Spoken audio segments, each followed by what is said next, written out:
Greetings to everyone. This is your host Ash Khan, and you are watching Consumer Pakistan News Channel. In today's bulletin, Pakistan officially begins local production of COVID-19 vaccine. National Institute of Health has started the local manufacturing of CanSino Bio's COVID-19 vaccine after importing the raw material from China. According to a statement by NIH, the raw material imported from the neighboring country is sufficient to produce 120,000 doses, which will be available for use by the end of May. NIH researchers are working along with Chinese scientists for the manufacturing of CanSino Bio's COVID-19 vaccine. Last month, NIH had announced to start local production of CanSino Bio's vaccine in May.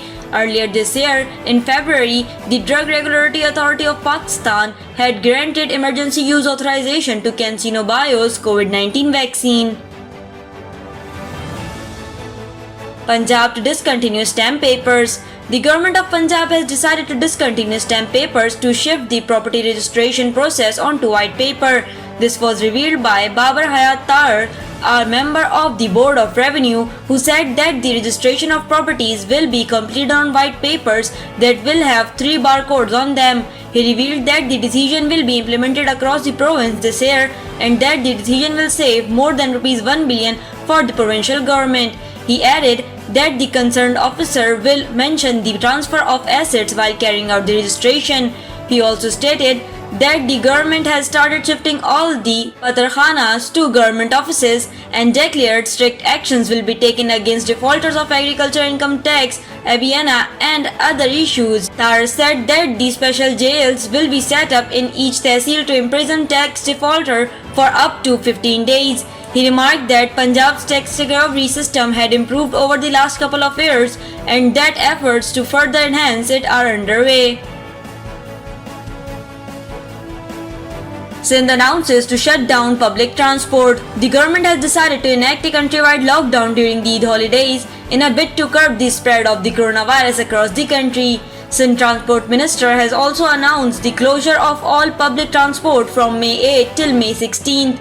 Following a sudden rise of coronavirus cases in Sindh, Transport Minister Awais Qadir Shah informed the media that interprovincial, intercity and tourism transport will be banned, whereas the decision will not be applicable for public transport within the cities.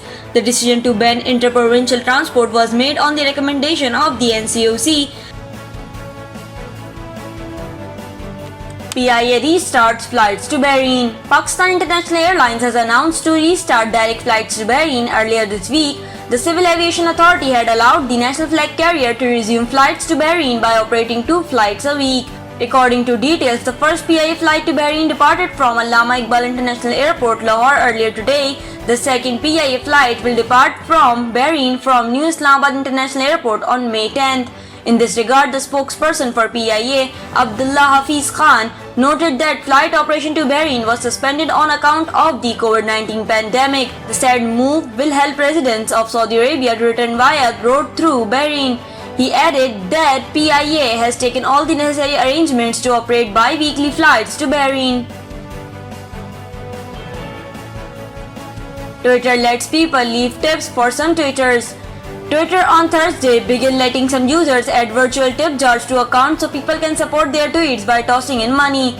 A limited number of users around the world who tweet in English can add a tip jar feature to their profiles. According to Twitter Senior Product Manager Esther Crawford, the group included creators, journalists, experts and non-profits. You drive the conversation on Twitter and we want to make it easier for you to support each other beyond follows, retweets and likes. Crawford wrote in a blog post, "This is the first step in our work to create new ways for people to receive and show support on Twitter with money. A tip jar icon on a profile indicates an option to be taken to services such as Patreon, PayPal or Venmo to send money to a creator," according to Crawford. Twitter does not take any cuts of tips, she said. Soon more people will be able to add tip jars to their profile and we will expand to more languages, Crawford said. The one-to-many global messaging platform is keen to broaden its rank of users and get people spending more time at the service. Twitter last week reported weaker than expected earnings and disappointing user growth. Thank you for watching Consumer Pakistan News Channel. This is I, Ash Khan. See you in the next bulletin. Until then, take care and goodbye.